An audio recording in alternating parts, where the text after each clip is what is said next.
Islamski nauki jasno prikazujejo Mahdija kot krepostnega voditelja, ki naj bi se pojavil pred sodnim dnem, da napolni svet s pravičnostjo ter se zoperstavi razširjeni krivici in zatiranju.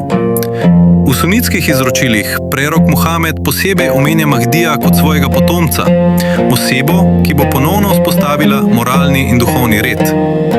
Po šiitskih tradicijah je znan tudi kot 12.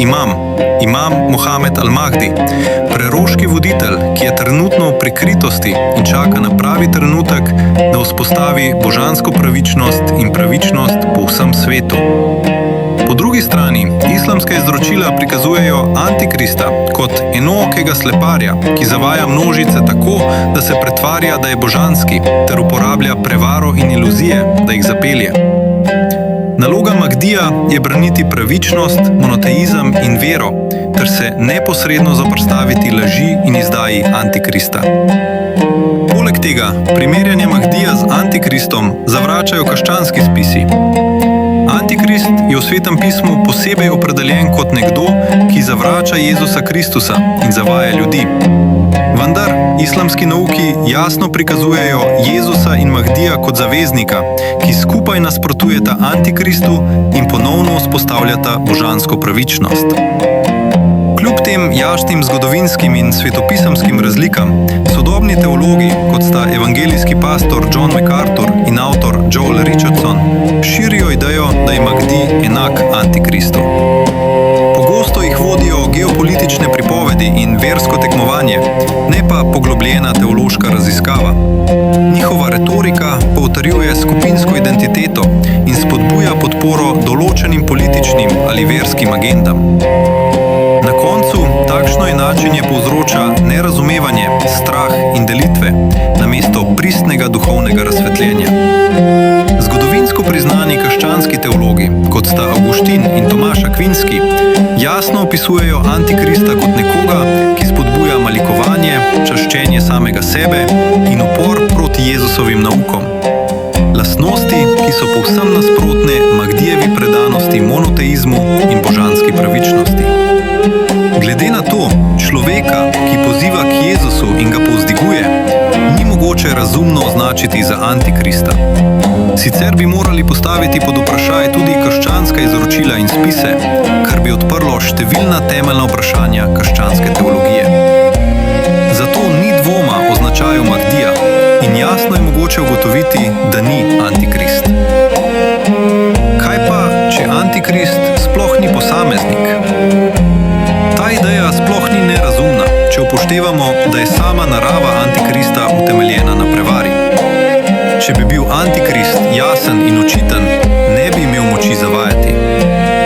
Kje bi lahko Antikrist obstajal brez odkritja, bolje kot na očeh vseh, v obliki sistema in ne posameznika, kakršnega vsi pričakujejo? Ta razlaga ni bila neobičajna med srednjeveškimi kristjani. Povezovala je vzpon Antikrista z zatonom rimskega imperija. Sveti Hieronim povezuje Antikrista s četrto zverjo v Danielovi prerokbi, ki so jo zgodnji in srednjeveški učenjaki povezovali z Rimom. Hieronim je prerokoval, da se bo po razpadu in padcu Rima pojavil nov, ponovno vzpostavljen imperij, simbolično predstavljen z Antikristom, ki si bo prizadeval za svetovno prevlado pred drugim Kristusovim prihodom. Protestantski reformatorji, kot sta Martin Luther in John Calvin, so papeški sistem videli kot nadaljevanje ali oživitev pokvarjenega rimskega imperija. Močno jih je zaznamovala ta razlaga, ki je vztrajala tudi v poznejši protestantski teologiji.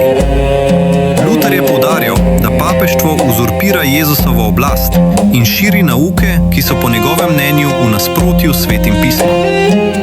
Ta uzurpator naj bi predstavljal oživljeni rimski imperij v duhovni obliki, v nasprotju s pravo krščansko doktrino.